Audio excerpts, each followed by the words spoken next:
Welcome to this edition of Marriage Motivation. Our love verse today is coming from Matthew chapter 12, verse 25. And it says, "Then Jesus said to them, every kingdom divided against itself is brought to ruin, and every city or house divided against itself will not stand." How many of you ever played tug of war when you were kids?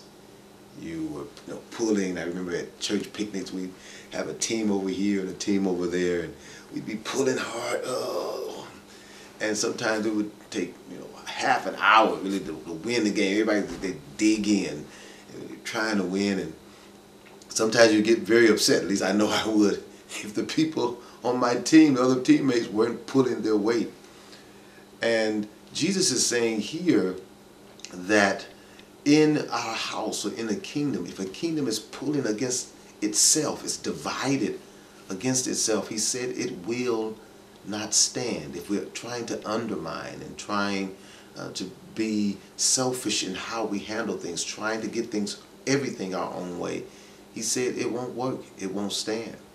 And very often in our homes and in our marriages, I know we feel like you're tugging, you're at war with your own spouse over different issues. One person has an idea of what we should do with the money. I plan on remodeling the kitchen with the money, but the other spouse wants to buy a new car or a boat or a motorcycle. Or you have issues on you tugging with the kids. One is okay with the kids going out and staying all night. Another, no, we have to do it this way. So very often we feel like we're at war. We're at just tugging at each other all the time, and that can get very wearying, very tiring, very distressing, very frustrating when you're at war all the time. And your marriage is not supposed to be like that. It's supposed to be that you're on the same team. You got my back. Okay, we're working together on this. We're pulling. It's us against the world. Actually, that's what you probably said when you first got married. It's going to be us. We're going to win. We're going to succeed at this. And the key is recognizing what Jesus said, the house divided against itself. Division is an accounting term. It means that we have to take responsibility and we have to record things so that we will know what has happened and what has gone on and what's going to happen in the future. So we need vision, the Bible says, because where there is no vision, the people perish. But when there is division or two visions, he said the kingdom won't stand. So it's important for us to have one vision for our home. We have to make the time to recognize where we're going, to account for where we've been and then where we're going to go. What is your plan for next year? Where do you plan to be 2, 3, 5 years from now? What is the vision for your home and for your children 10 years from now? Do something, take some time out just to sit down and write down the vision. There was a study done of some Harvard grads some years ago, and I believe it was around the 1970s, where they took one graduating class and they asked them right before they graduated how many had written down their goals. And I believe it was maybe 5% of those students had done that. They'd written their goals down. And then they checked with these students, I believe it was like maybe 20 years later.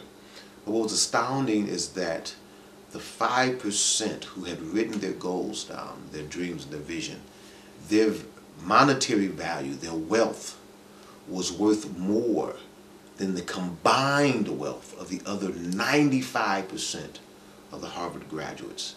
The power of writing down the vision. So I want to encourage you to write down your vision for your home. Even make a dream board. Put up some pictures of where you want to be, the home you want to have, maybe the car, where you want the children to go to college. Make a dream board for your future, and don't have separate dream boards. This is my dream board over here. He has a separate dream board. I'm going to Hawaii. I don't know where he's going on his dream. No, you want the same vision, so that you're not tugging at one another.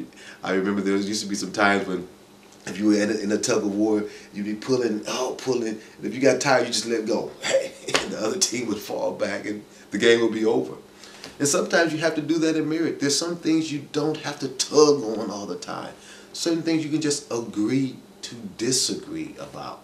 We're not going to war and fight about this. Just let it go. It's not that much of a big deal that it's going to cause friction in our marriage. But there are some things you have to agree on, some plans that you have to have for your future.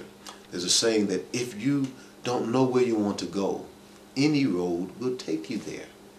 You have to have a plan for your future. Write down the vision and make it plain so that you can unite. Remember that you're on the same team. Okay? You're pulling together. And I pray that you have peace in your home so that there's not division. I pray for prosperity in your life. And I pray for passion in your marriage. God bless you.